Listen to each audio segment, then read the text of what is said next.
invitar a que vaya conmigo a la primera carta a los Corintios, capítulo 14, versículo 13. Primero a los Corintios 14, versículo 13. Y este es el tema número 5 de la serie Los dones del Espíritu. Y el título es El don de interpretación de lenguas. El don de interpretación de lenguas. Leemos primero a los Corintios, capítulo 14, versículo 13. ¿Ya lo tiene? Por lo cual, dice la palabra, el que habla en lengua extraña, pida en oración poder interpretarla. El tema de los dones del Espíritu, tema que estamos viendo en esta serie, es un tema que necesita enseñarse, es un tema que necesita desarrollarse en el día de hoy. ¿Por qué? Porque han habido descuidos, o sea, se ha descuidado el don o los dones del Espíritu. De dos maneras, se han mal usado los dones del Espíritu de dos maneras. Número uno, pues conocemos todos los excesos, las supersticiones incluso, y hasta los abusos de los dones del Espíritu. Podría dar muchos ejemplos, usted los conoce, usted los ha vivido seguramente, y de hecho quizás esos abusos le han hecho apartarse de esto. Pero ha habido esto, pero por otro lado también han habido quienes han descuidado completamente los dones. Es decir, leyendo la primera carta a los Corintios, se van en el 1, 2, 3, 4, y cuando llegan al 12, 13 y 14 se los saltan para continuar. O nada más los leen como si fuera algo lejano, un periódico que estás leyendo de algo que sucedió hace mucho tiempo, pero que de ninguna manera va a volver a ocurrir. Ha habido quienes han descuidado estos dones del Espíritu, haciendo uso omiso o haciendo caso omiso de los mismos. Y esto puede ser en dos categorías. Una es negándolos rotundamente. Hay quienes dicen, no, esos dones ya no son para hoy. Ya hoy no necesitamos dones del Espíritu porque ya se escribió la Biblia. ¿De dónde sacaron eso? ¿Quién sabe? O dicen, cuando murió el último de los apóstoles, allí cesaron los dones y cesaron todos los dones del Espíritu. Y mis hermanos, también eso, la pregunta es, ¿dónde está en la Biblia? No es que lo enseñó mi predicador favorito, ese que sale en los memes así, ¿no? Y que dice que es defensor de la verdad. Dijo él, pero yo le sigo creyendo lo que dice la palabra. Ha habido quienes los aceptan en la teoría, y creo que a veces estamos como en ese terreno, creo la mayoría de nosotros. En la teoría los aceptamos y decimos, sí, creo en los dones del Espíritu porque están en la Biblia, pero no vamos al terreno de la práctica. No nos disponemos para llevarlos al terreno de la práctica. La práctica, al final, mis hermanos, ambos son desobediencia. Tanto negarlos cuando la palabra los afirma, como aceptarlos pero no practicarlos, son desobediencia a la palabra. Es como si alguien le predicas el evangelio y dice, sí creo en Jesús. Ok, le dices, bueno, arrepiéntete de tus pecados, recíbelo para que seas adoptado hijo de Dios, y ya no hace nada. No basta solamente con aceptar, con asentir a la doctrina del evangelio. Es necesario que creer, y creer implica obedecer, implica caminar en ello, seguir a Jesús. Al final, como dije, ambos son desobediencia. Ante ambos casos de descuido, se vuelve necesario ir a la palabra. Y aunque el estudio de los dones del Espíritu pueda parecer algo abrumador, si lo vemos con un corazón dispuesto, vamos a encontrar aplicaciones prácticas para nuestro diario vivir. O sea, los dones y este estudio puede parecer que es demasiada información, puede parecer como algo complicado. De hecho, yo me lo pensé y créame, oré mucho para enseñar esta serie en domingo. Podría haberlo hecho en viernes. ¿Por qué? Porque muchos de los que vienen en viernes pues son creyentes que no son solo de domingo. Y no quiero hacer sentir mal a nadie, pero bueno, si le queda el saco, pues ahora sí que se lo puede poner. Pero son creyentes, digamos, que tienen más en su rutina el venir a la iglesia, el estudiar más a profundidad, o quizás verlo en un discipulado de martes, etcétera, donde estamos dispuestos a aprender, a escuchar. Pero el Señor indicó que fuera en domingo y Él tiene un propósito y no hacemos nada más que obedecer nosotros. Y puede ser abrumador, pero vamos a encontrar muchas aplicaciones prácticas para nuestro caminar con Cristo, para nuestro diario vivir. Los dones del Espíritu, hasta ahora, espero haya quedado entendido, no deben de verse como una amenaza, no, sino como herramientas. La palabra de Dios no nos muestra los dones del Espíritu como una amenaza. Hay maestros de la Biblia que sí los presentan como una amenaza y que dicen, los carismáticos, o sea, los que creemos en los dones del Espíritu, han traído destrucción a la iglesia, han traído división a la iglesia, han traído daño a la iglesia. O sea, nosotros somos los causantes de la condición de la iglesia, ¿no? Eso dicen algunos maestros y presentan los dones como una amenaza, pero la palabra no los presenta como una amenaza, los presenta como herramientas de Dios para edificar. Y tú que trabajas en la construcción o que estás familiarizado con esto, sabrás que edificar, construir, requiere de ¿qué? De materiales, requiere de conocimiento y requiere de herramientas, ¿cierto? O sea, tú dices, ok, vamos a construir una adición a esta casa, un cuarto extra atrás, ok. ¿Qué necesitas? Pues necesitas saberle. Necesitas saber para ver cuánto material vas a comprar, por ejemplo. Si me pones a mí, no tengo ni idea. A mí ponme una guitarra y pues, ahí le rasco. Pero de materiales tienes que saber cuánto material vas a comprar, tienes que saber cuál material vas a comprar. Pero ya que tienes la camioneta llena de material para hacer este proyecto de construcción, necesitas también las herramientas. No te vas a echar esa construcción pues, con un desarmadorcito, ¿verdad que no? Y con un martillito o con las puras manos. No, se necesitan herramientas. Y los dones del Espíritu, según la Biblia, son esas herramientas con las cuales el Señor edifica, construye, pero también fortalece. ¿Ves? Cuando construyes algo le aprietas para que quede bien sólido y no se caiga. Y es lo que hace el Señor a través de los dones. Fortalece, construye, edifica a su iglesia. Por eso el Señor nos manda en su palabra, en 1 Corintios 14:1, a procurar los dones. Y repito, no deben verse como una amenaza, no deben de prohibirse, sino si vamos a la palabra, vamos a ver que el Señor nos manda y nos dice, procúrenlos. Y esa palabra procurar es la palabra zeló, con Z, zeló, y significa buscar ardientemente. Es decir, buscar con ganas de encontrar. ¿Conoces a personas que salen a buscar trabajo con ganas de no encontrar? No, pues no he encontrado trabajo. Oye, bro, ya tienes 3 años. No, pues es que no hay, no sale, no encuentro.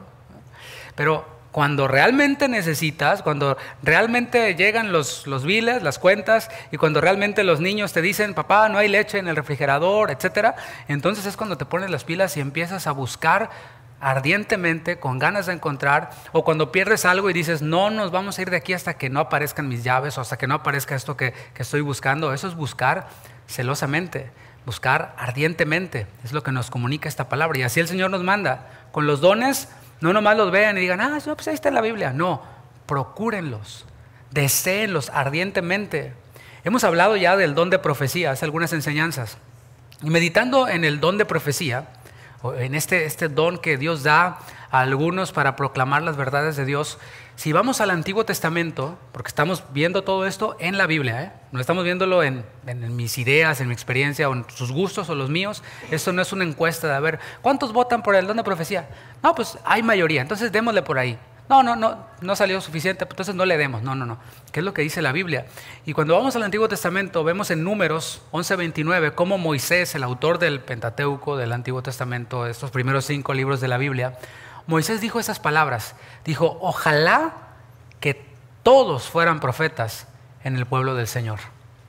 O sea, si yo pienso en el don de profecía y le pregunto al Señor en su palabra, Señor, ¿qué opinas del don de profecía? Es que no me gusta mucho, es que no se alinea con mi predicador favorito. Dios te va a responder en Números 11:29. Ojalá que todos fueran profetas en el pueblo del Señor. Más adelante, en el año 750 a.C., el profeta Joel profetizó, inspirado por Dios, que vendrían tiempos de restitución. Restituir es devolverle algo a alguien. Es como que te robaron algo o perdiste algo y lo recuperas, te lo vuelven a dar. Y Dios estaba hablándole a su pueblo de restitución, de cosas que habían perdido. Y en medio de ese lenguaje, de esa comunicación de restitución, el Señor dice que iba a derramar su espíritu sobre toda carne. En la mentalidad judía, hablar del Espíritu Santo era algo que ellos recibían, un poder que recibían para cumplir con una misión. Como Sansón. Venía sobre él el Espíritu Santo, cumplía con una misión, derrotaba a los filisteos y luego se iba. Por eso el rey David decía, no quites de mí tu Santo Espíritu. Eso es antes de que Cristo viniera. Pero en tiempos de restitución, en los postreros días, como lo llamó el apóstol Pedro, el Espíritu Santo se derrama sobre toda carne. cómo se ve el Espíritu Santo derramado en las vidas de las personas, sin distinción, no solo judíos, no solo varones, sino mujeres, sino gente de toda nación. ¿Cómo se ve? Vuestros hijos y vuestras hijas profetizarán. Y si Moisés hubiera visto eso, hubiera dicho, gloria a Dios, eso es lo que yo deseaba, ojalá que todos profetizaran. Y ahora viene el Espíritu Santo y todos, no todos cada uno, sino de toda lengua, tribu, nación, de todo género, profetizan, empiezan a profetizar. Después de la resurrección y de la ascensión del Señor Jesucristo, el Espíritu Santo descendió y comenzó a derramarse sobre toda carne. Esto que profetizó Joel comenzó a ocurrir, comenzó a hacerse una realidad. Y el apóstol Pedro, en medio de este derramamiento del Espíritu Santo en el libro de los Hechos, el apóstol Pedro empieza a interpretar y empieza a decir, esto que ustedes ven aquí, esta experiencia que estamos viviendo ahora, fue lo que profetizó el profeta Joel cuando dijo, en tiempos de restitución derramaré de mi espíritu sobre toda carne. Y él le atribuyó a esto, además haciéndole una adición, dijo en los postreros días, es decir, en los últimos días. Los postreros días son los que estamos viviendo el día de hoy. ¿Sí se ha dado cuenta de eso? El Señor Jesús habló de los postreros días y habló de señales antes del fin, porque postrero no es de mucho postre, sino es de lo último. Y el Señor Jesús habló, en estos últimos tiempos, en estos últimos días, van a haber señales, va a ocurrir esto, va a ocurrir aquello. Una de ellas fue que se multiplicaría la maldad. Lo estamos viendo, ¿verdad? Se ha visto todo el tiempo. Este no es, digamos, que el único tiempo en el cual la maldad se está multiplicando. No, ya ha ocurrido y seguirá ocurriendo y cada vez se está multiplicando más la maldad. ¿Cuándo? Los que son de Timbiriche para acá, ¿verdad? De esta generación, los de México me entendieron, ¿no? Pero los que son como de 40, 50, por ahí, ¿cuándo pensaron que iban a tener un maestro en la escuela vestido de mujer? Hombre vestido de mujer. Bueno, ahora está ocurriendo. Estamos en los últimos tiempos y eso es solo por mencionar una de las cosas que nosotros vemos de cómo la maldad se está multiplicando. Maldad en la escritura es la palabra anomia. A es la negación, nomos es ley, es sin ley. Yo hago lo que me da mi gana y a mí nadie me dice lo que tengo que hacer. ¿Y a quién le importa lo que yo haga? Y voy a traer el pelo suelto. Y todo este tipo de cosas, de canciones que manifiestan una filosofía de maldad, de anomia. Estamos en los últimos tiempos, lo podemos ver. Los postreros días no han terminado. Más cosas seguiremos viendo mientras que estemos en esta tierra. El amor de muchos se enfriará. Se levantarán falsos profetas, falsos maestros. Muchas cosas están ahí profetizadas y estamos viviéndolas y seguiremos viviéndolas porque estamos en los postreros días. Y mientras que todo esto ocurre, mientras que este panorama está ocurriendo de multiplicación de la maldad, de falsos profetas, de creyentes que se enfrían, todo esto, mientras que esto ocurre, el Señor está edificando a su iglesia. El Señor está santificando a su iglesia. ¿Qué es santificación? Aprenda muy bien este término. Santificación es separar algo. Es así como el Señor nos rescató de las tinieblas y nos hizo poner en el reino de la luz. Eso es santificar. Es separar algo para un propósito. Y en medio de toda esta maldad el Señor está santificando a su iglesia. Le está separando de esa maldad y está diciendo, ustedes no tienen nada que ver con eso. Ustedes son un pueblo santo. Y el Señor está ahí santificando a su iglesia. Y su iglesia está madurando. Está cada vez más conociendo a Cristo, conociendo más y mejor a Cristo. Esta santificación de la cual te estoy hablando, santificación de la iglesia, la podemos ver en estos últimos tiempos. Ocurrió una pandemia, lo sabemos todos, ya ahorita ni nos acordamos, ¿verdad? Pero por si se te había olvidado. Ocurrió una pandemia, la cual fue la prueba de fuego para muchos creyentes, los cuales estaban ya, como dice un amigo, viajando en el camión, pero en el estribo. ¿Sí se entiende? El estribo es esa adición que está ahí, o sea, por fuera. Voy con un pie afuera del camión. Y la pandemia, los que tenían el pie en el estribo aprovecharon para bajar en la esquina y se bajaron. Y se desaparecieron y dijeron, ¿ahora me ven? Ahora no me ven. No, es que ya sabes, ¿no? Es que no hay papel de baño, se agotó, por eso no he venido a la iglesia. No, es que el cubrebocas, sino es que le dio COVID a mi perro y a mi gato y a mi abuelita y a mi primo. El punto es de que no los has visto otra vez. Y la pandemia lo que hizo el Señor fue sacudir a su iglesia y los que no estaban bien arraigados y cimentados desaparecieron. Aunque bueno, todavía hay oportunidad de arrepentirse. Si nos estás viendo, o nos estás oyendo y eres de los que mencioné, bueno, si todavía lo estás oyendo, todavía tienes oportunidad de arrepentirte y de acercarte y de ser parte de esta iglesia, de la iglesia de Cristo, que el Señor está edificando, que está santificando, que está madurando. Y una de las herramientas que el Señor usa para santificar a su iglesia y para santificarnos cada uno de nosotros en lo individual es la oración. Diga la oración. La misma palabra de Dios nos manda en 1 Tesalonicenses 5:17, nos manda a orar sin cesar. Es un mandamiento para creyentes. Yo sé que los musulmanes también oran. Y a la hora que toca orar, ponen su mantelito, ese tapetito, y en donde estén. Y no les da pena. Y no dicen, ay, no vayan a pensar que soy muy religioso. Y aunque estén en su trabajo, dicen, es la hora que me toca orar. Y todos lo respetan. ¿No será porque se hacen respetar? Bueno, pero el Señor nos habla a nosotros los creyentes, oren sin cesar, oren todo el tiempo, separen un tiempo para orar, pero también estén en modo oración en su vida. ¿Cuál es el modo oración? Quizás tú te preguntes, ¿cuál es el modo oración, pastor? Bueno, el modo oración es humildad. Cuando nosotros oramos, nos estamos acercando a Dios y le estamos diciendo, Señor, no sé qué hacer, yo no tengo la solución, tú la tienes, y vengo a ti, acudo a ti para recibir de ti lo que necesito para vivir.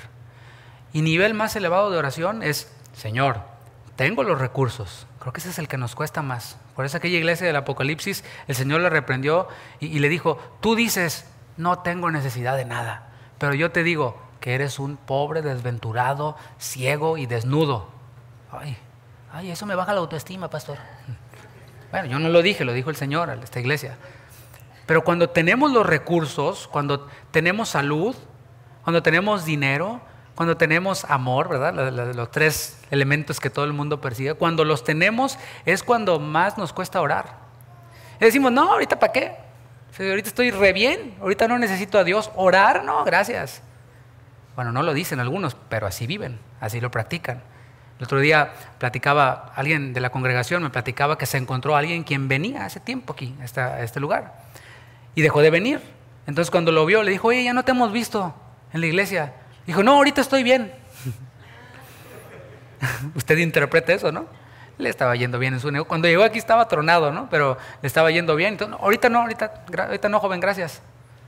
Bueno, pero cuando tenemos los recursos, es de lo que estoy hablando, es en donde se requiere más todavía de esta actitud de oración. Señor, estoy dispuesto a hacer mis recursos a un lado para que seas tú dirigiéndome, para que tú seas guiándome. Esto es la oración de la cual nos habla el Señor, de orar sin cesar. Y el Señor otorgó a sus hijos este don, el don de lenguas, el que hablamos en la enseñanza anterior, el don de lenguas, para que sus hijos puedan comunicarse con Él de una forma más profunda.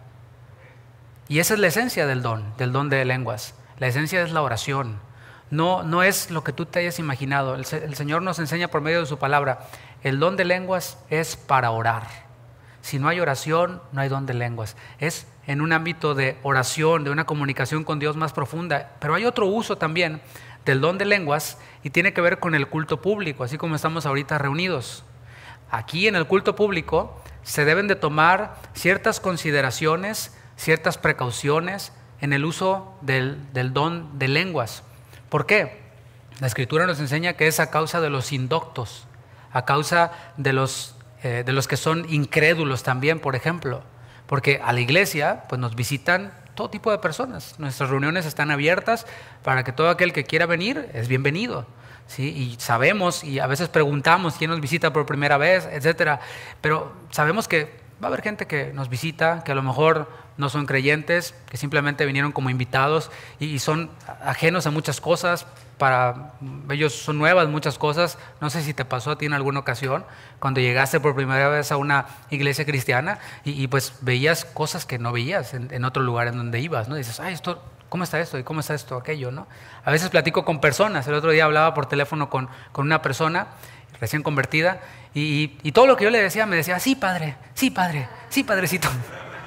Bueno, se entiende, ¿no? Porque pues venía una señora ya mayor y venía de ese contexto y no le iba a regañar, ¿verdad que no? O sea, yo entendía perfectamente, porque muchas cosas son nuevas, muchos conceptos son nuevos y una reunión pues debe de llevarse a cabo, según la palabra, pues en orden, decentemente, por causa de los incrédulos, por causa de los indoctos. Y para regular este don, el don de lenguas, el Señor otorgó otro don, el don de interpretación de lenguas, el cual vamos a ver el día de hoy. Y vamos a comenzar por definir la palabra interpretación. Ya vimos el don de lenguas, ahora vamos a definir qué es interpretación, que se usó en el texto que leímos al principio. Interpretación viene del griego diermeneuo y significa explicar plenamente. En el uso intensivo es la palabra hermeneuo. ¿Has oído la palabra hermenéutica? ¿Sí? Hermenéutica es el estudio de las escrituras a mayor profundidad, es el poder interpretar las escrituras, leerlas e interpretarlas. Eso es hermenéutica. El otro día un hermano dijo: oye, pastor, yo fui a una iglesia en donde andan por las nubes. ¿Por qué? Porque enseñan aeronáutica. Le digo: no, es hermenéutica. Ah, dice, ok. Bueno, es la explicación de las escrituras. Es hermeneuo en griego, es declarar, es explicar. Y esa palabra diermeneuo aparece 6 veces únicamente en la Biblia. Vamos a ver la primera vez en la que aparece esa palabra diermeneuo para de aquí tomarnos y poder, a la luz de este versículo, interpretar y poder entender mejor el don de interpretación de lenguas. Lucas 24, versículo 27. Vamos allí para ver la primera vez que aparece ese texto. Y mira, mientras tú lo buscas, voy a ponerte en contexto. Eso tiene que ver con la hermenéutica. Es revisar el contexto del texto que vamos a leer para tener un mejor entendimiento. ¿Quién dijo lo que estamos leyendo? ¿Cuándo lo dijo? ¿A quiénes lo dijo? Son preguntas que se hacen a la hora de interpretar la Biblia. Y si hacemos esas preguntas, vamos a entenderlo mejor. Yo te pongo en contexto. Mira, aquí vamos a ver a Jesús hablando. ¿Quién dijo? Jesús lo dijo. Él está hablando. ¿A quiénes se lo dijo? A sus discípulos. Los discípulos estaban en camino a Emaús. El Señor Jesús ya había ido a la cruz, ya había resucitado y se aparece a ellos resucitado. Y ellos tienen una conversación con Jesús. Y es una conversación bien interesante porque ellos van caminando y Jesús va caminando al lado de ellos, pero ellos no reconocen al Señor Jesús.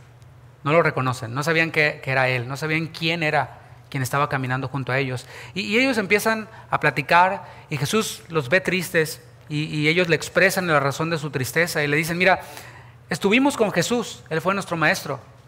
Creíamos que Él era el Mesías que iba a redimir a Israel, pero fue crucificado. Él nos dijo que iba a resucitar al tercer día, pero ya estamos en el tercer día y no lo hemos visto. Le contaron: mira, unas mujeres lo encontraron en el sepulcro, nos platicaron, dicen que lo vieron. También algunos de nosotros mismos fueron al sepulcro, pero pues no lo han visto. Y esto se está dando mientras caminan, diciéndole ellos esto a Jesús mismo resucitado y no lo conocían. Y veamos Lucas 24, 25 para que veamos lo que el Señor les respondió. Les dice: oh insensatos y tardos de corazón para creer todo lo que los profetas han dicho. Wow, qué manera, ¿no? Qué manera de enseñar. Insensatos. O sea, ahí te encargo lo que significa eso. Puedes ver otras traducciones. Vino fuerte la reprensión. Tardos de corazón para creer. Es que esto se trata de creer. ¿Cuántos dicen amén? Todo lo que tiene que ver con Cristo, con cristianismo, pues tiene que ver con creer. ¿Con creer qué? Aquí dice: lo que los profetas han dicho. No lo que dijeron los escribas, los intérpretes de la ley, sino lo que los mismos profetas dijeron. Versículo 26. ¿No era necesario que el Cristo padeciera estas cosas y que entrara en su gloria? Y comenzando desde Moisés y siguiendo por todos los profetas, les diermeneuo, les declaraba, esta palabra que estamos viendo, les interpretaba en todas las escrituras lo que de él decían. Ellos conocían las escrituras como judíos, se las sabían de memoria algunos de ellos, pero el Señor Jesús les estaba mostrando: ok, eso que ustedes conocen en el intelecto, miren, aquí estoy yo. En Moisés, en los profetas, aquí estoy yo. El Señor Jesús no les estaba revelando nada nuevo, simplemente les estaba trayendo luz o revelación sobre lo que ya estaba escrito en los profetas. Él les reprendió, pero luego de la reprensión vino la enseñanza. Y esto es algo que debemos de aprender nosotros cuando discipulamos a alguien o con nuestros hijos mismos, que son nuestros primeros discípulos. Sí, hay que reprenderlos, está bien, pero también hay que enseñarles. Y hay que volverlos a reprender y hay que volverles a enseñar. Es lo que estamos viendo, porque Jesús ya les había dado esta enseñanza. Ellos habían pasado con Él 3 años, día y noche, día y noche. Ellos no habían entendido todo lo que el Señor les había enseñado. ¿Y qué hace el Señor? Pues les vuelve a enseñar. Esta es una gran enseñanza en cuanto a persistencia. A mí me ocurre que a veces digo, ay Señor, ¿no me estaré viendo muy repetitivo? Otra vez lo mismo. Nomás que se los pongo se los presento de diferentes maneras, pero al final es lo mismo. Y Señor, otra vez. Y voy a la palabra y veo a Jesús. Otra vez les vuelve a enseñar. Voy a la palabra y veo al apóstol Pablo diciéndoles a los cristianos, a mí no me es molesto repetirles las mismas cosas. Y para ustedes es seguro. Acaba de venir nuestro pastor. Y pasé con él muchos momentos, muchos tiempos, ¿no? Estuvo aquí una buena cantidad de días y tuve la oportunidad de convivir mucho con él. Y siempre que convivo con él, me repite, ¿qué cree? Las mismas cosas. ¿No será porque me ve como que no las estoy entendiendo bien? No sé. O a veces platica con tanta gente que ya no sabe quién le contó ya esto, ¿no? A veces nos pasa. Pero el punto es de que para mí es seguro que él me repita lo mismo y me dé los mismos consejos y me haga las mismas exhortaciones y amonestaciones. Para mí es seguro. Y así lo ve el mismo Señor Jesús. Les dice, no era necesario, versículo 26, o sea, así como que esto ya lo habían cursado. No era necesario que el Cristo padeciera estas cosas y que entrara en su gloria. El estado de los discípulos era de tristeza. Fíjate bien, era tristeza y era incredulidad. El Señor les dice, tardos de corazón. ¿A qué se debía esta tristeza y esa incredulidad en ellos? ¿Sabes a qué se debía? Se debía a su ignorancia de la palabra. Se debía a que no habían entendido bien la enseñanza que Jesús les había transmitido. Por eso es importante poner atención cada vez que somos expuestos a la palabra, porque si nosotros nomás le prendemos y tenemos ahí el predicador y estamos en otro rollo, nuestra mente está en otro lado, bueno, eso explica por qué muchos están en ese estado de tristeza, en ese estado de incredulidad. Y esto era la situación en la que ellos estaban. Y el Señor les vuelve a enseñar. Los exhorta y les dice, yo los voy a ayudar a salir de esta tristeza en la que están. Y lo voy a hacer con la palabra. Lo hizo con las Escrituras. Él les interpretó, por eso dice en el texto, comenzando desde Moisés, les declaraba, les interpretaba lo que Moisés había enseñado sobre Cristo. Fue a los profetas y cada profeta de la Escritura está apuntando hacia Cristo y le dice, mira, aquí está Isaías, mira, aquí está Jeremías, mira, aquí está Jonás. Como Jonás estuvo en el vientre del pez 3 días, 3 noches, así el Hijo del Hombre va a estar también adentro, en la profundidad de la tierra. Y vemos cómo les declaraba esto, les enseñaba todo esto. Así que el Señor les enseña de nuevo. Y nuevamente meditemos en esto. ¿Cuál era la condición de los discípulos? ¿Cuál era su estado anímico? De tristeza. El Señor nos habla de que el que cree en Él, de su interior correrán ríos de agua viva. Y nos habla de que en nosotros hay gozo, el gozo del Espíritu. Pero no se veía en los discípulos. Más bien estaban tristes, estaban deprimidos. Había dureza de corazón, había incredulidad. ¿Cómo te suenan sus palabras? No, pues sí, las mujeres estas dicen que lo vieron, pero no creo. Otros dicen que fueron al sepulcro y no estaba el cuerpo, pero no creo. Y a veces tenemos todas las evidencias frente a nosotros y decimos, no creo. Como hace rato mencionábamos, cuando Dios sana a alguien y oramos, Señor, oramos con fe que sanes a mi hermano, y luego se sana y decimos, pues fue el Tylenol que se tomó. O Dios multiplica los alimentos, como lo vimos, lo experimentamos en el Congreso, nosotros lo experimentamos y decimos, o no decimos nada, nomás hacemos como que no pasó nada, como que le tenemos miedo al obrar poderoso de Dios, al obrar milagroso de Dios. Pero mis hermanos, esto es a causa de la ignorancia, a causa de la incredulidad, del mal entendimiento de las Escrituras.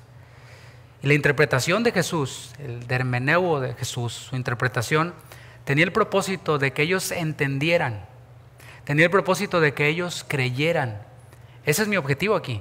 El ver a Jesús con sus discípulos me enfoca bien el objetivo.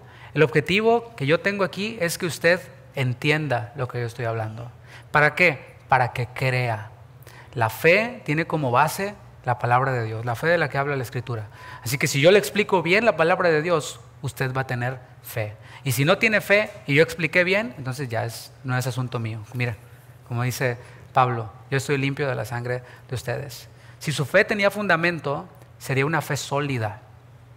Iba a producir gozo en ellos, lo que hablábamos el viernes. ¿Puede venir el sufrimiento? Sí. ¿Pueden venir las aflicciones? También. Pero yo tengo la certeza y estoy fundamentado en que el Señor no me va a dejar y no me va a desamparar. De que esta leve tribulación momentánea produce en mí un cada vez más excelente y eterno peso de gloria. Y que todo esto no es el fin en sí mismo. El sufrimiento no es el fin en sí mismo. Es parte de lo que Dios está haciendo. Es parte de lo que Dios está obrando. Así que es muy importante que entendamos que en la Biblia la interpretación tiene el propósito de hacer entender lo que Dios ya ha hablado. ¿Para qué? Para traer consolación, para traer solidez espiritual, para edificar. Dicho esto, concluimos que el propósito del don de interpretación de lenguas es edificación. Y lo hemos visto con cada uno de los dones. El propósito de este don no es la excepción, es edificar, es construir. Por tanto, no ha de desecharse. No es para desecharse, sino para buscarse, para procurarse. Este don, por cierto, no le es dado a todos los creyentes, igual que los otros dones. El don de interpretación de lenguas no se les da a todos los creyentes. Vamos a ver primero a los Corintios, capítulo 12, versículo 30. Y no tengo reloj, así que voy desencadenado, hermanos. No tenemos prisa, ¿verdad que no? Bueno, vamos a tratar de ser breves, pero de que se entienda también. Primero los Corintios 12:30. Pregunta el apóstol Pablo, ¿tienen todos dones de sanidad? Y es una pregunta retórica, eso también se ve en la hermenéutica. Hay preguntas que son preguntas retóricas. Esta pregunta ya viene con la respuesta. Automáticamente la respuesta es no. ¿Tienen todos dones de sanidad? No. Ojalá todos la tuvieran, ¿verdad? Todos tuviéramos don de sanidad, pues habría menos enfermos. Pero la palabra implícitamente nos dice no. ¿Hablan todos lenguas? No. Es la respuesta. Y esto derriba esta idea de que si tú no hablas en lenguas, no eres salvo. Bueno, eso dice quien lo diga. Pero la Escritura, en esta pregunta retórica, dice, ¿hablan todos lenguas? No. Aunque seamos creyentes, no. Y luego pregunta, ¿interpretan todos? Y la respuesta es no. O sea, este don de interpretación de lenguas no le es dado a todos y a cada uno de los creyentes. Le es dado a algunos como los otros dones. El uso de este don es principalmente en la colectividad. O sea, en la reunión de otros creyentes. ¿Por qué? Pues por simple sentido común. ¿Cómo va a interpretar a alguien las lenguas de otros si está solo? O sea, aquel quien dice, no, yo, como decía, enseñaba en el congreso con el pastor Chuy, creo en Dios, pero no creo en la iglesia. Yo puedo adorar a Dios sin necesidad de congregarme. Y yo y Dios nada más, no necesito toda esa bola de pecadores, ¿verdad? Bueno, entonces, a ver, interpreta el don de lenguas o interpreta las lenguas de otro. Si estás solo, no se puede, necesitas a otro. Es un don que nos enseña interdependencia, o sea, que está uno unido a otro. Este tiene que funcionar para que este también funcione. Nos habla de interdependencia y también nos habla de unidad, de estar unidos, porque es un don que complementa a otro don, al don de lenguas. Vamos a primero los Corintios 14, para que veamos allí instrucciones que el Señor nos da acerca del uso de este don. Ahora, ya que este don complementa el don de lenguas, es necesario que repasemos, que recordemos una de las características del don de lenguas, o dos. Dice primero los Corintios 14:2. Porque el que habla en lenguas no habla a los hombres, sino ¿a quién? A Dios. O sea que si no le gusta a alguien el don de lenguas, pues qué pena, porque no es para ti, es para Dios. Sino a Dios. Dice, pues nadie le entiende. Aunque por el Espíritu, subraya eso, habla misterios. Aquí estamos viendo una de las características del don de lenguas. El que está hablando en lenguas está hablando misterios. Esta palabra misterio es la palabra musterión, que significa aquí verdades espirituales. El que habla en lenguas, dice, nadie le entiende, no habla a los hombres, sino a Dios, aunque por el Espíritu habla verdades espirituales, que están allí, pero que hay que escarbar un poquito para poder encontrarlas. Estas verdades espirituales, debemos de aclarar, no son nuevas revelaciones. Esa es la acusación, esa es la falacia que utilizan muchos quienes desatienden los dones, quienes niegan los dones del Espíritu. Dicen, a ver, si vas a profetizar, entonces le vas a añadir más a la Biblia. Nadie está hablando de eso. Nadie quien cree o quienes creemos en el don de profecía, por ejemplo, pensamos en que le vamos a añadir más a la Biblia. No, pero hay cosas que no están en la Biblia escritas, pero que yo necesito para vivir. Por ejemplo, los solteros, ¿con quién te vas a casar? ¿Ahí dice en la Biblia? Enséñame el capítulo y el versículo. O por ejemplo, voy a ser pastor, ¿dónde voy a pastorear? ¿Sí? ¿Dónde vamos a plantar una iglesia? Esas cosas no están en la Biblia, sino son a través de la guía del Espíritu, y el Señor utiliza a otros creyentes para traer profecía o enseñanza. Y esto de verdades espirituales que se hablan mientras que se habla en lenguas, no son nuevas revelaciones, son revelaciones de lo que ya está escrito, son revelaciones del carácter de Dios. Siempre vamos a poder conocer más y mejor a Dios, siempre, porque Él no tiene límites. ¿Cuántos dicen amén? Efesios 1:16, aquí podemos encontrar esta palabra revelación. ¿Por qué? Porque yo sé que puede chocar con la idea de alguien que escuchó por ahí algún predicador. ¿Y cómo que nuevas revelaciones?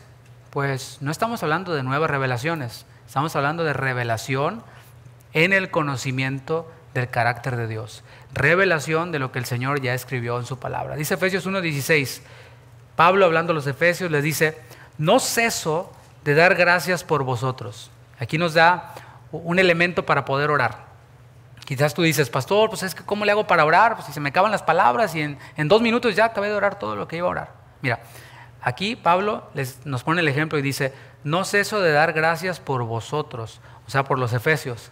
Y seguramente Pablo se acordaba, Señor, te pido por el hermano Prócoro, Nicanor, Eustaquio, ya ve cómo tenía nombres ahí, ¿no? En la Biblia, ¿no? Nombres así bien extraños. Igual usted puede tomar y yo podemos tomar los nombres de nuestros hermanos e ir dando gracias. Señor, te doy gracias por el hermano Noel, te doy gracias por mi hermana Lucero, y podemos ir uno por uno dándole gracias, y se nos va a ir el tiempo, ¿verdad? Ahí de oración se van a hacer más extensos nuestros tiempos de oración. Bueno, Pablo decía, no ceso de dar gracias por vosotros, haciendo memoria de vosotros en mis oraciones.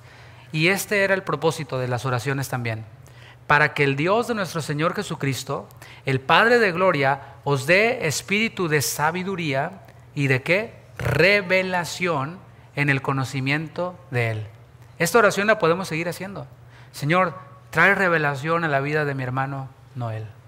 Trae revelación a la vida de mi hermano José Luis, en el conocimiento de tu carácter, de tu persona. Por ejemplo, en Lucas 24 vimos que los discípulos no habían entendido bien verdades espirituales que el Señor Jesús les había enseñado mientras que estaba con ellos. Así que estas verdades espirituales eran para ellos un misterio, lo que el Señor Jesús les había enseñado. Era un misterio. Pero bien el Señor se les aparece resucitado y empieza a interpretarles estas verdades espirituales en las Escrituras. No les habló nada nuevo de las Escrituras.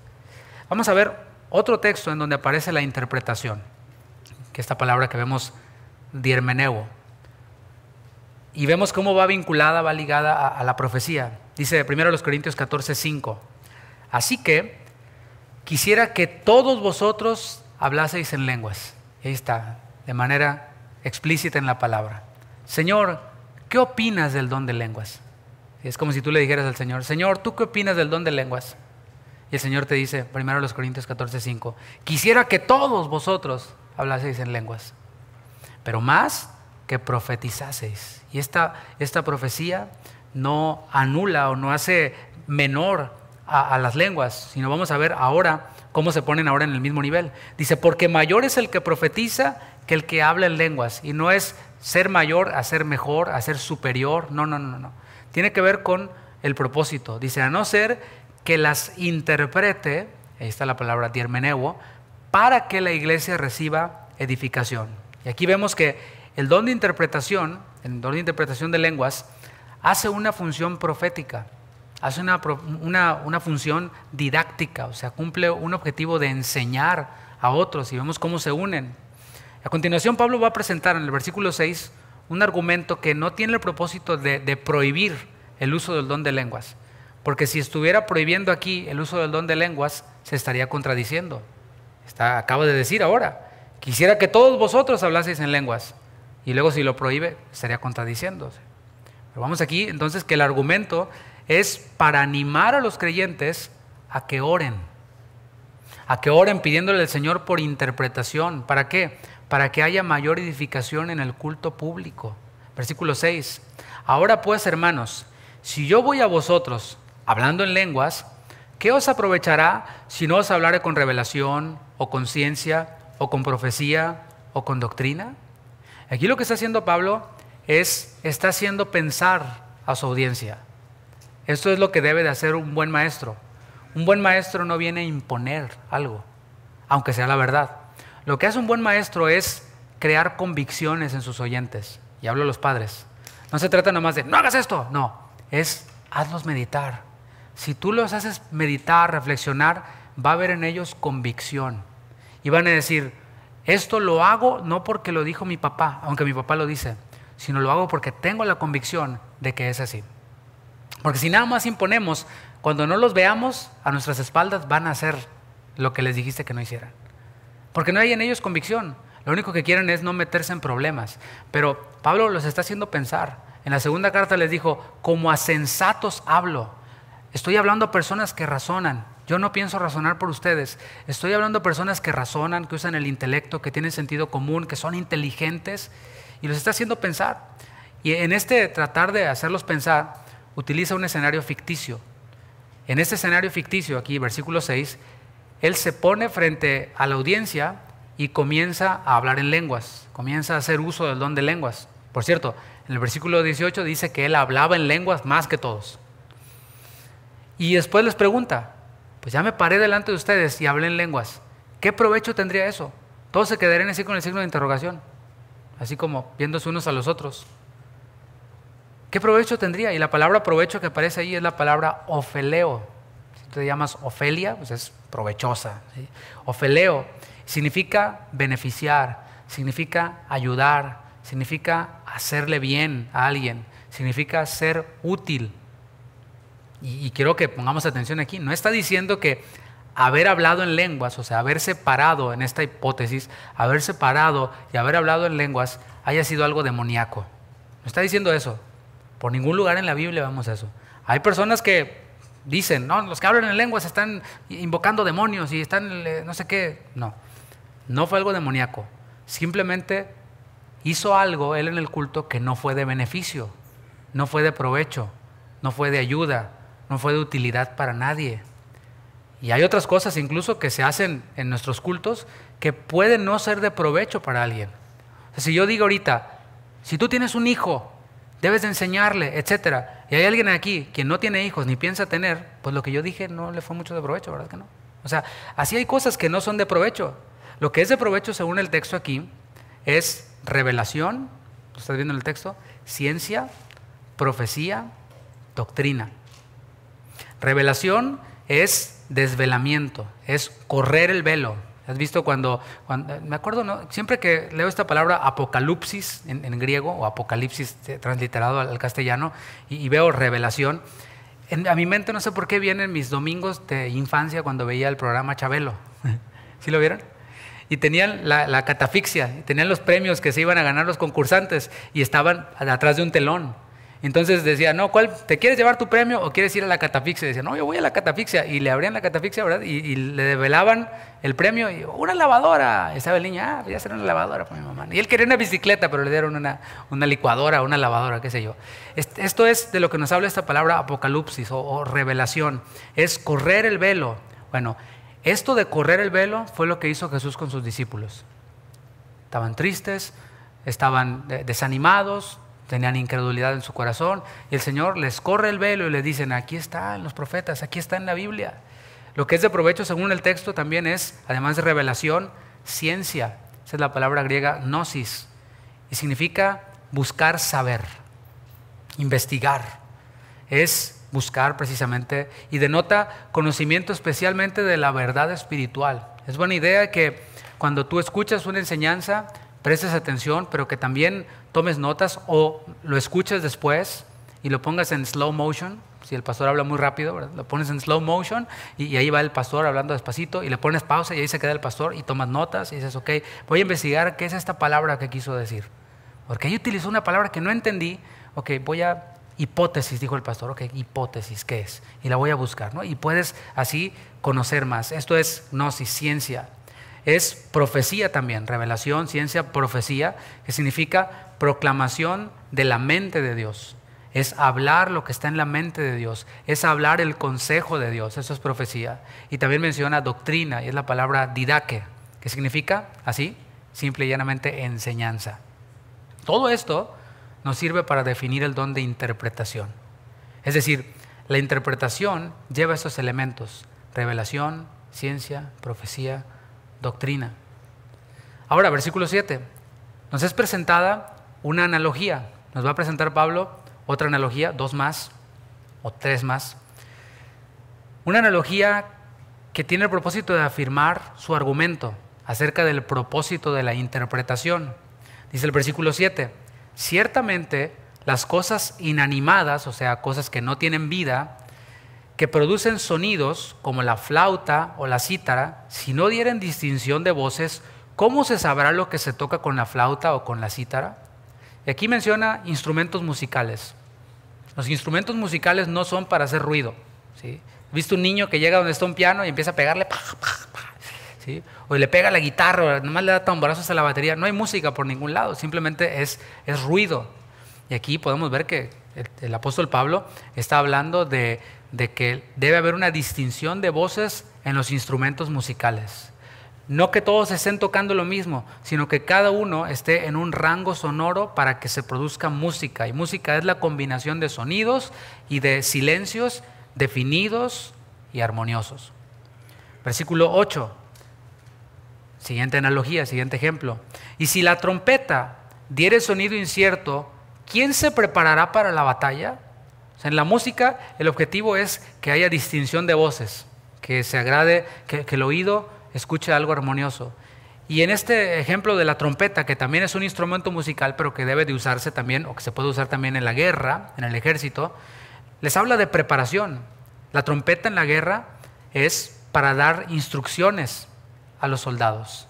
Y es, prepárense, pónganse firmes, o rompan las filas, o todas las instrucciones que hay en el ejército.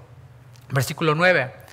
Lo aplica por primera vez y dice: así también vosotros, si por la lengua no diereis palabra bien comprensible, ¿cómo se entenderá lo que decís? Porque hablaréis al aire. Versículo 10, habla ahora de otra analogía. Tiene que ver con la comunicación, con los lenguajes, los idiomas. Tantas clases de idiomas hay, seguramente en el mundo, y ninguno de ellos carece de significado. Pero si yo ignoro, ¿qué? El valor de las palabras, seré como extranjero para el que habla, y el que habla será como extranjero para mí. Así también vosotros, pues, que anheláis dones espirituales, o sea, ustedes los anhelan, los dones del Espíritu, así como nosotros, ¿verdad? Amén. Dice, bueno, procuren abundar en ellos para edificación de la iglesia.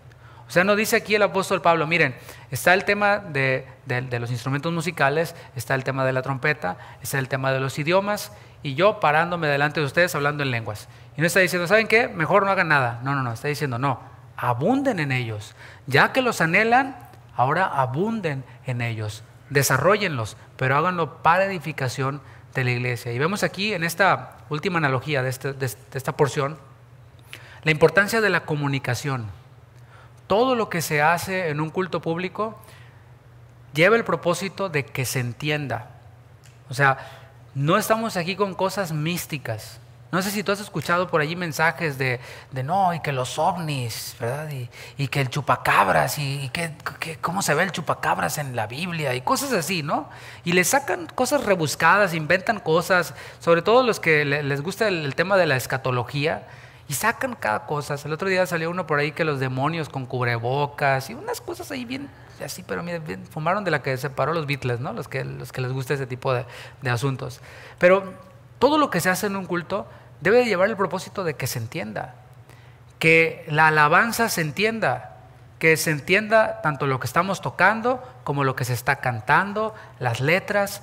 Buscamos poner canciones que sean fáciles de aprender para que usted las aprenda rápido. No me las sé, pero bueno, en 2 o 3 vueltas te la aprendes. Son sencillas, porque el propósito no es demostrar el talento musical aquí de Martita y sus obreros de Cristo, no.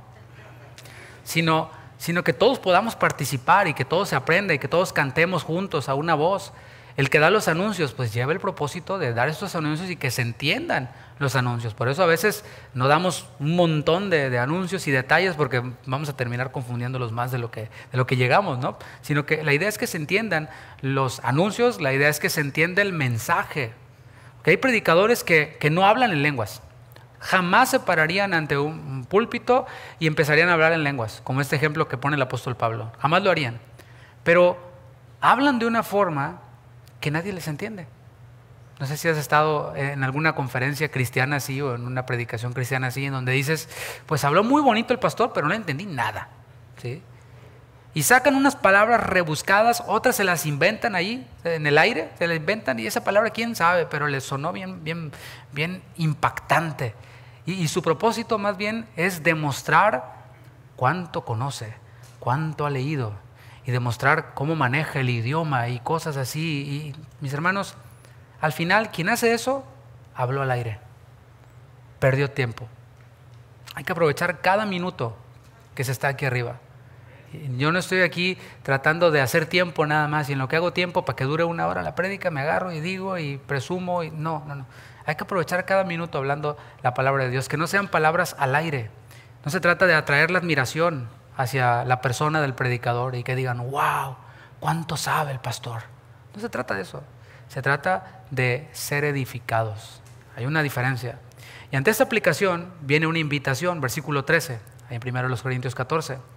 Esta es la invitación, por lo cual el que habla en lengua extraña, se está asumiendo que hay algunos de los creyentes que hablan en lenguas. Y aquí nos está indicando que no todos. No dice, todos ustedes que hablan en lengua extraña, porque todos lo hablan, no. Dice, el que habla en lengua extraña, dice, pide en oración poder interpretarla. En otras versiones dice, pide en oración que haya interpretación. Y aquí vemos, mis hermanos, la aplicación, yo diría, general del don de interpretación de lenguas. Nos guía a orar. La Biblia siempre nos está animando a los creyentes a orar. Incluso hay ocasiones en las cuales la Biblia nos dice específicamente por qué orar. Por ejemplo, en el Sermón de la Montaña, el Señor Jesús habló abundantemente de la oración y dijo, miren, cuando ustedes oren, no sean como los religiosos que repiten y repiten y repiten, que creen que por sus repeticiones van a ser oídos. No, ustedes no oren así. Cuando oren, oren así. Y el Señor da un modelo de oración en el cual dice, pidan por el pan de cada día. El pan nuestro de cada día, dánoslo hoy. El Señor nos está diciendo específicamente por qué orar. También en Mateo 9, el Señor les dice, miren, la mies es mucha y los obreros pocos. Rueguen, pidan al Señor de la mies para que haya y envíe obreros a su mies. ¿Te fijas cómo el Señor nos invita a estar orando y nos dice específicamente cosas acerca de las cuales debemos de orar? Y la interpretación de lenguas es una de esas cosas que estamos viendo en el texto, de manera explícita, que el Señor nos dice que debemos de orar. La pregunta es, ¿lo estamos haciendo? Y dices, no, ni sabía, como aquellos discípulos de Juan el Bautista, ¿no? Ni sabíamos que había Espíritu Santo, ni sabíamos que había que orar por esto. Y ahí estamos orando por el iPhone 14. Señor, lo quiero, el iPhone 14. ¿Sí? Pero es lo que dice Santiago, ¿no? Dice, miren, ustedes no reciben porque no piden. Y cuando piden, piden el iPhone 14. O piden para gastar en sus deleites.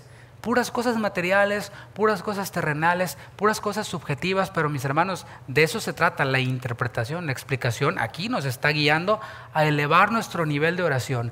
¿Qué quieres, Señor, que yo ore? ¿Por qué quieres que yo ore?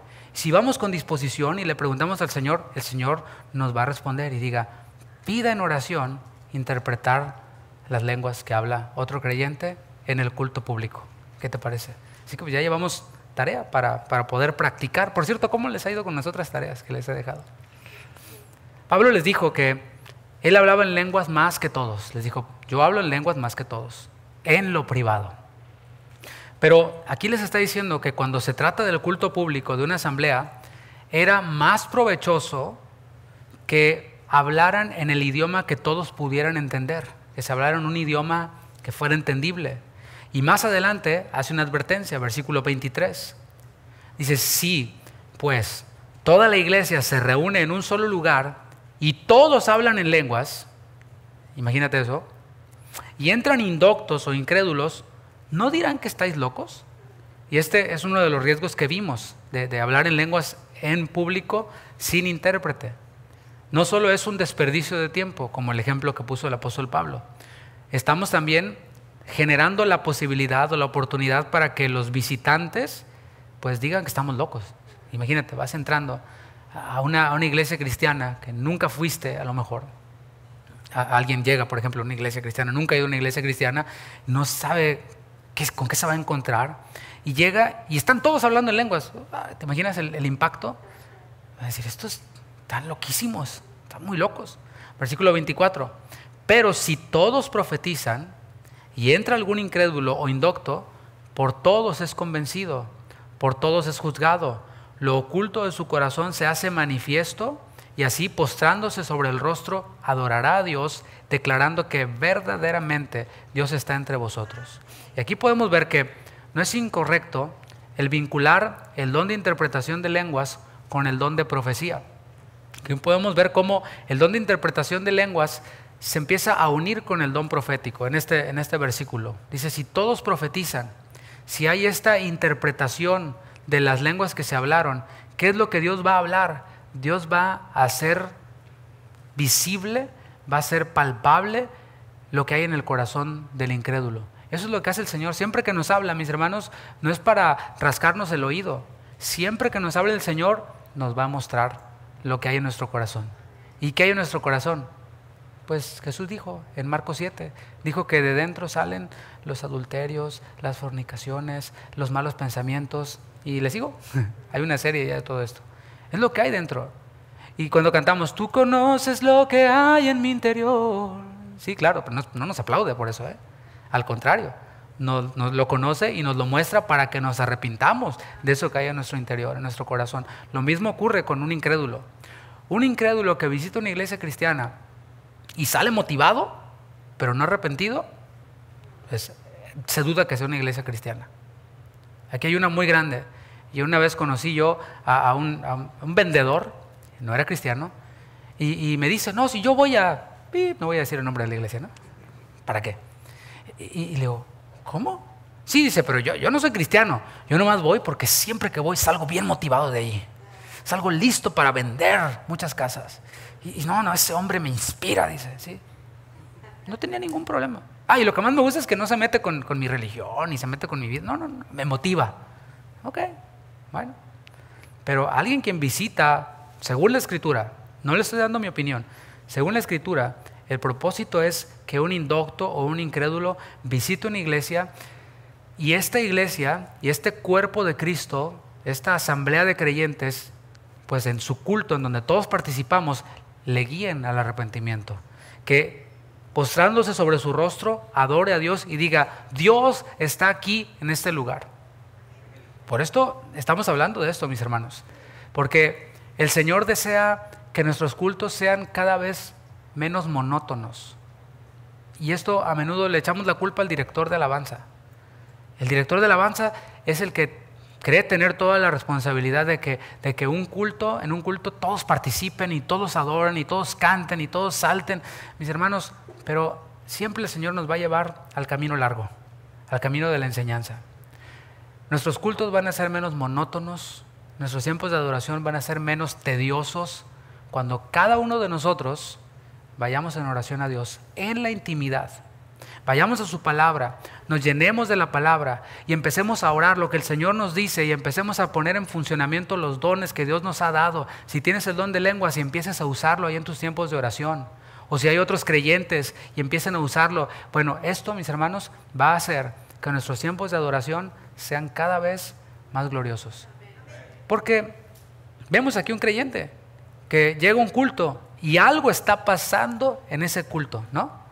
O sea, están todos profetizando, todos proclamando lo que está en el corazón y en la mente de Dios.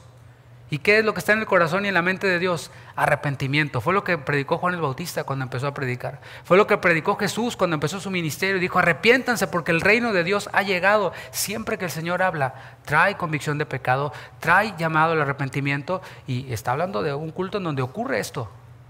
Imagínate, llega un creyente a un culto así, o un incrédulo, perdón, a un culto así, pues va a salir convicto de pecado. Pero si llega a un culto en donde mira, están más fríos que el Polo Norte, ¿sí? La iglesia Bon Ice, ¿sí? Está así, pero todo aguacate, ¿no? Todo así de, por tu poder y tu grandeza, tus enemigos. No, hermanos.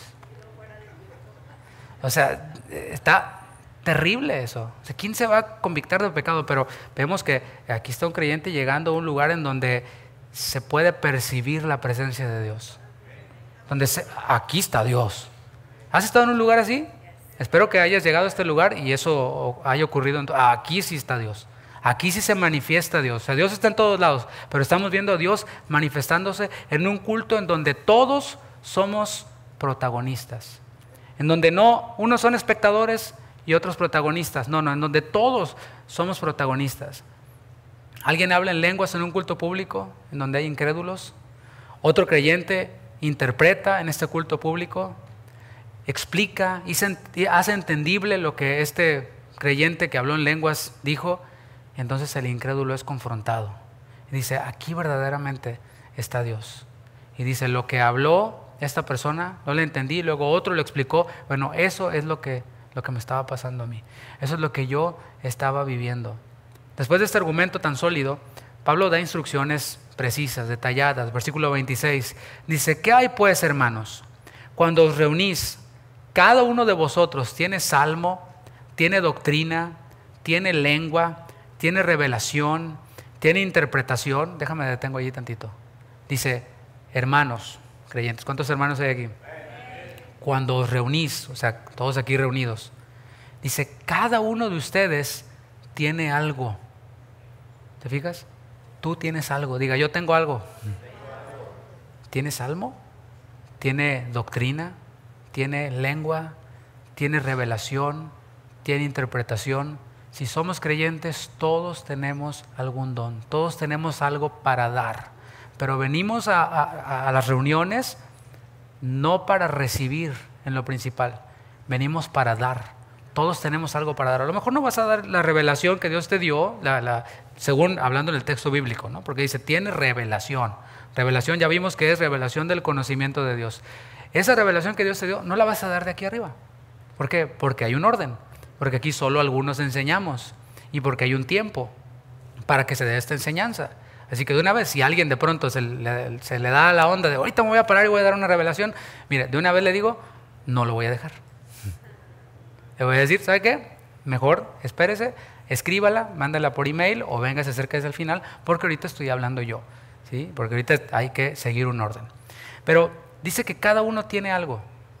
Puedes dar esa revelación que Dios te dio a alguien y es mostrarle, ¿sabes qué? Mira, esto dice la palabra, puedes enseñarle. Es en donde se cumple Efesios, donde dice, hablando entre vosotros con salmos, himnos, cánticos espirituales. De esto nos habla, de venir al culto listo para darle interpretación de algo que no entendió alguien. Venir al culto para enseñarle una interpretación o revelación a alguien de lo que está ahí en la palabra, de una doctrina, de una enseñanza, de un salmo, de alabanzas a Dios. Pero todo esto, mis hermanos, no se va a dar si somos de los que llegamos tarde y nos vamos temprano. Si no puede decir amén, diga, oh, amén. Es que es venir con esa mentalidad de consumidor. Voy a Walmart. ¿Qué falta? Voy a mi lista. Esto, sí, alabanza, ok. Anuncios, ya está. Prédica, ya se tardó mucho, pero bueno, está bien. No, yo no voy de consumidor. Yo voy como parte del cuerpo. Soy como parte de la familia. Y cuando veo que otro hermano necesita, como estoy, y me doy cuenta, me acerco a mi hermano y le digo, hermano, déjame orar por ti. Hermano, Dios me dio una palabra para ti. Y etcétera, ¿no? Veo que no entiendes, pero eso se da en la comunión, en la plática. Y les recuerda, después de donde nos quedamos, tiene interpretación, dice, hágase todo para edificación. Y les recuerda nuevamente el propósito. El propósito es edificar, el propósito es construir. Si habla alguno en lengua extraña, sea esto por 2 o a lo más 3 y por turno, no los 2 o 3 al mismo tiempo. Porque si no el intérprete, ¿cómo le va a hacer? Ay, interpreto este o este o este. No, no, no. 2, a lo más 3, uno, por turno, y uno interprete. Y ahí está la orden, ahí está el orden, quiero decir, la coordinación necesaria en el funcionamiento de ese don, que no es nada místico, nada, es algo tan práctico. El Señor nos deja estas instrucciones precisas de coordinación. Para que este culto se llevara a cabo, hubo preparación, hay coordinación, ¿sí? Y estamos constantemente comunicándonos, coordinándonos para que todo pues sea hecho en orden y para que todo cumpla su propósito. Dice el versículo 28, y si no hay intérprete, calle en la iglesia y hable para sí mismo y para Dios. Es decir, el que tiene el don de lenguas, podemos ver que puede controlar cuándo hablar y cuándo no hablar. Puede controlar con qué volumen hablar, si fuerte o si bajito. Y el que tiene el don de lenguas no está pensando únicamente en sí mismo. El que tiene el don de lenguas, por ejemplo, en un culto público, sabe, dice, ahí está mi hermano que tiene interpretación. Ok, voy a hacer uso del don de lenguas. ¿Y la iglesia qué es lo que hace? Pues lo que hace, en vez de criticar y decir, ¿qué le pasa? El Señor, mi hermano está hablando en lenguas, dame la interpretación. Dame, te pido, porque es lo que dice la palabra, pide en oración poder interpretarlo. Y esto, mis hermanos, es algo que comienza de nuevo en casa. Ahorita voy a dar algunas instrucciones finales. Vamos a ver algunos principios más. El don de interpretación de lenguas nos recuerda interdependencia, es decir, que nos necesitamos el uno al otro. El don de lenguas no es de provecho en el culto público sin el don de interpretación. Y el don de interpretación no se puede usar sin el don de lenguas. Y así es entre los miembros del cuerpo de Cristo. En el cuerpo de Cristo los miembros nos necesitamos los unos a los otros. El ojo necesita la mano. La cabeza necesita a los pies, según el capítulo 12, versículo 21 de 1 Corintios. Y como podemos ver esto, la iglesia en sí misma es un choque cultural. La iglesia de Cristo es santa, es separada, es apartada. ¿Por qué? Porque choca con la cultura del mundo. La cultura del mundo nos enseña a ser independientes, ¿sí o no? Yo no necesito a nadie, yo soy independiente. Y no buscan los jóvenes ya cuando quieren llegar a los 18, no, ya me quiero independizar. ¿Sí? Esto es lo que nos enseña la cultura del mundo, ser independientes. Yo no necesito de nadie. Mientras la palabra nos guía a nosotros a ser miembros los unos de los otros, a ser interdependientes. En la práctica, yo necesito de usted. Yo que soy el pastor, necesito a las ovejas, sino a quien pastoreo. Yo sé que hay pastores por internet, ¿verdad? Y que son pastores virtuales, no. Pero la Biblia me enseña a ser un pastor con un rebaño real, personas reales, con nombre y apellido. Y yo lo necesito a usted, si no, ¿a quién le predico? Yo lo necesito a usted, si no, ¿a quién pastoreo? ¿A quién edifico? ¿A quién ayudo a que crezca espiritualmente? Y usted me necesita a mí. Pero usted necesita al hermano, el que está en la puerta. Y así nos necesitamos los unos a los otros. Esto es la iglesia. La interdependencia afirma la unidad entre los creyentes. Precisamente, el Señor Jesús, hablando de oración, en Juan capítulo 17, si tú dices, ok, Dios me dice que ore, Dios me dice específicamente por qué cosas orar, ¿no sería bueno preguntarse, ¿por qué oró Jesús? Si pudiéramos abrir el telón de esa cámara de oración del Señor y escuchar lo que el Señor está orando, el Señor Jesús. Bueno, eso está aquí en la Escritura, en Juan 17, 21. El Señor Jesús está orando y le dice al Padre, para que todos los discípulos sean uno, como tú, oh Padre, en mí y yo en ti. Que también ellos sean uno en nosotros, y habla de propósito. El propósito del Señor es este, para que el mundo crea que tú me enviaste. La gloria que me diste yo les he dado para que sean uno, así como nosotros somos uno. Yo en ellos y tú en mí, para que sean perfectos en unidad. ¿Para qué? Otra vez. Para que el mundo conozca que tú me enviaste y que los has amado a ellos como también me has amado. Vemos cómo el Señor Jesús tiene un solo cuerpo. No tiene muchos cuerpos.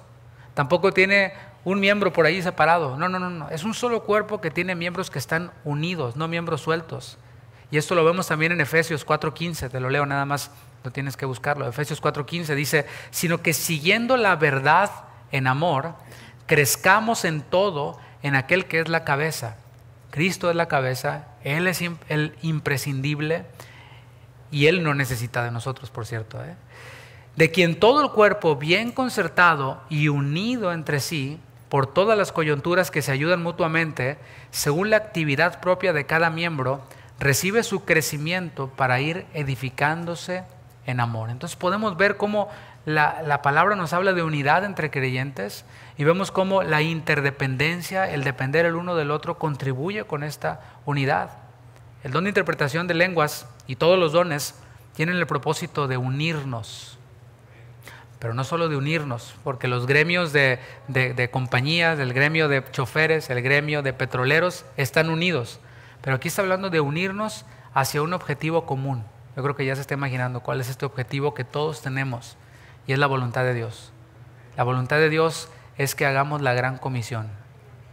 Ya que la voluntad de Dios es que todos procedan al arrepentimiento, la única forma en la que van a proceder al arrepentimiento es si nosotros les predicamos.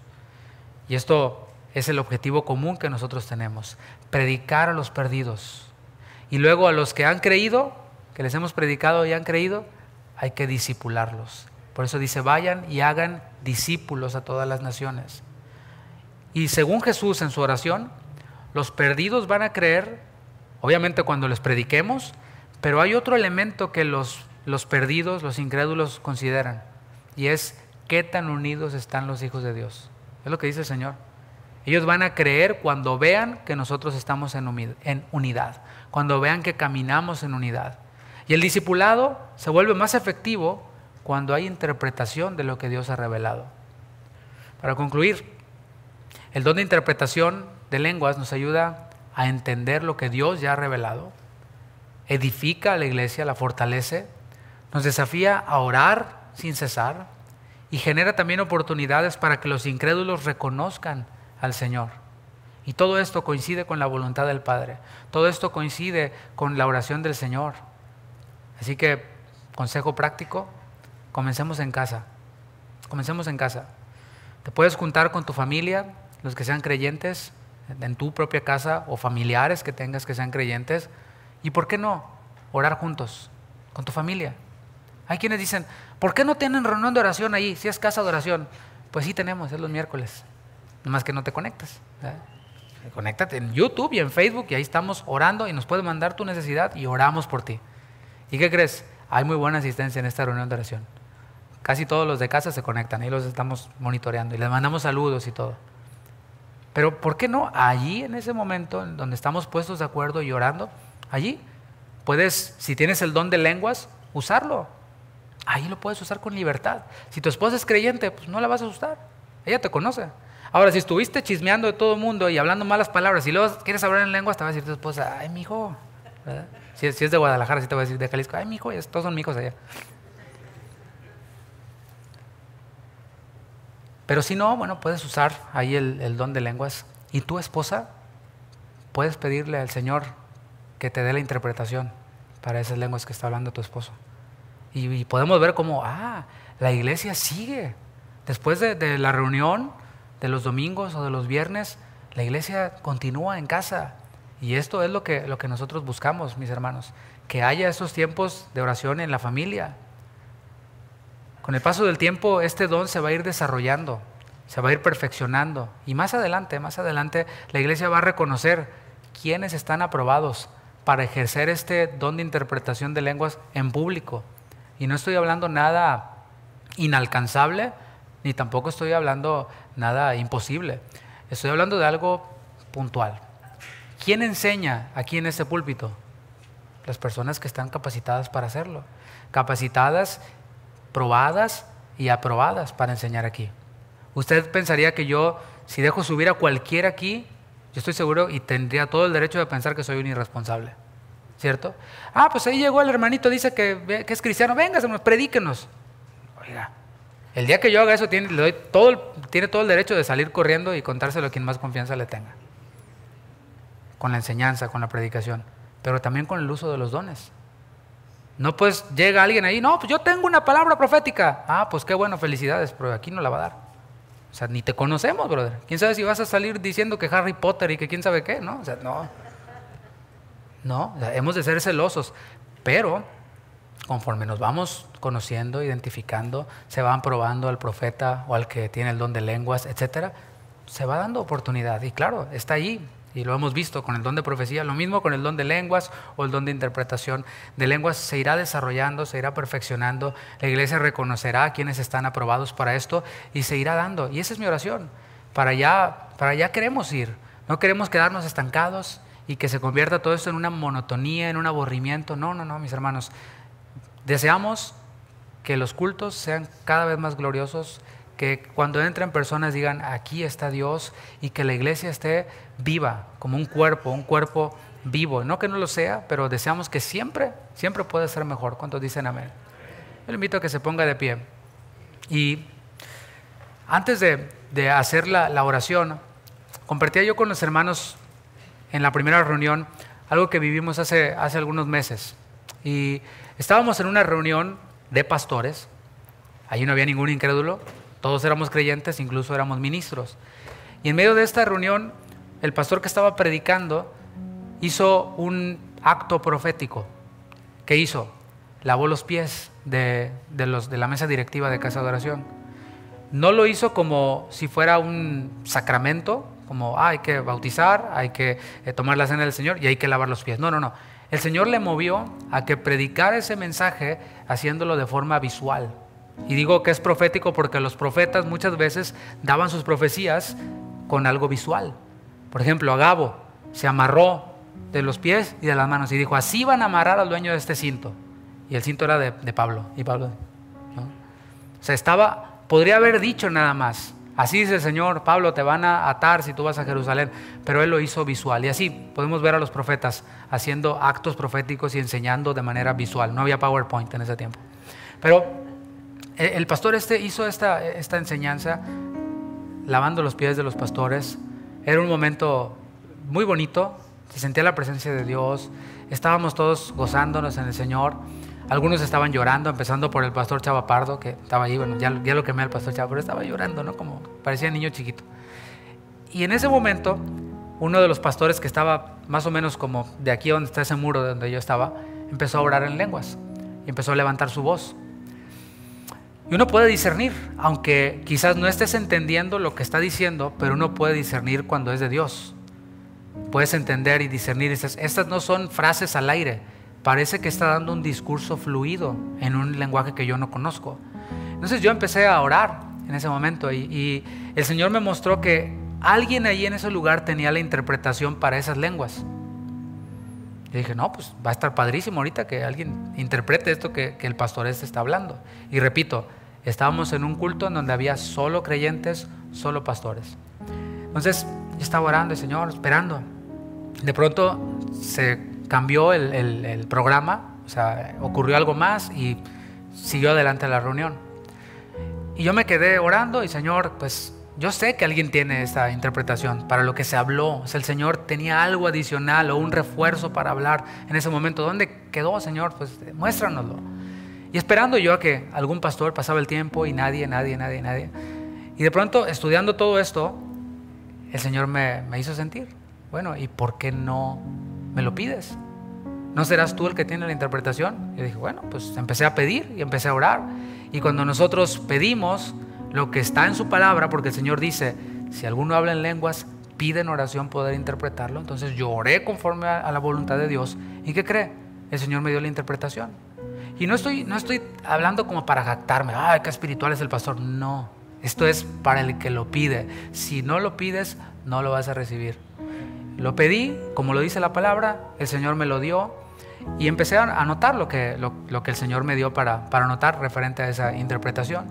Después, antes de publicarlo en el grupo de los pastores o antes de pararme en enero en Guadalajara en la conferencia de pastores y decirles, Dios me dio la interpretación, antes de hacer eso, fui con mi pastor y le dije al pastor, esto, y mira, aquí está lo que el Señor me dio. Lo vio el pastor y me dijo, esto viene de Dios. porque esto ya nos lo había hablado a nosotros el Señor acerca de eso. Gloria a Dios. Eso ya está en las manos del pastor.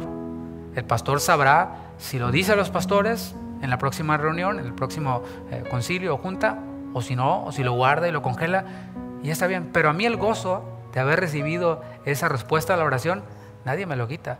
Y lo que habló Dios allí también aplica para mí. Así que yo voy a moverme también hacia eso que el Señor habló ahí. Y lo que yo quiero es no, como decía, que te impresiones y digas, wow, mi pastor ese sí es bien espiritual. No, es que veamos lo práctico que es, lo real que es.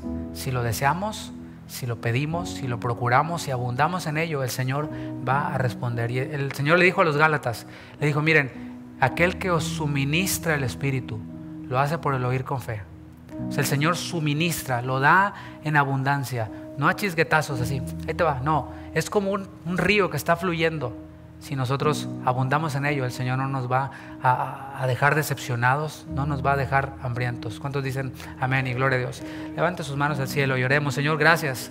Gracias por ese tiempo, gracias por tu palabra, gracias por lo que haces en medio de nosotros. Tu voluntad tú la expresaste y está ahí escrita en tu palabra, y es que todos sean salvos y vengan al conocimiento de la verdad. Y hoy, Padre, dentro de esta enseñanza mencionamos aquel momento cuando tú apareciste resucitado a tus discípulos y tú les enseñaste, pero también le consolaste, y hoy tú estás siendo revelado a aquellos quienes no te conocen, quienes estén aquí o quienes nos escuchen o nos vean después. Tú viniste al mundo, te hiciste como uno de nosotros, te entregaste por nuestros pecados, y hoy, Señor, dices, todo aquel que esté sediento, venga y beba.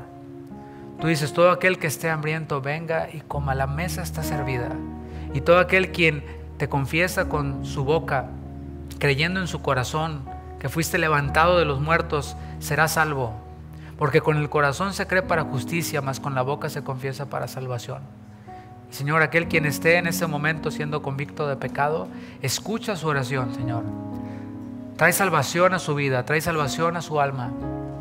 Sabemos que tú lo puedes hacer.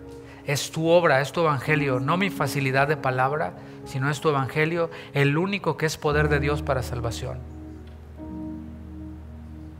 Y también oramos, Señor, por aquellos creyentes quienes desean aceptar el reto, el desafío de funcionar dentro del cuerpo de Cristo. Esos no son los únicos dones que hay. Tú tienes una lista más, una lista extensa, y dices, hay diversidad de dones, hay diversidad de ministerios, hay diversidad de operaciones, y están allí a nuestra disposición.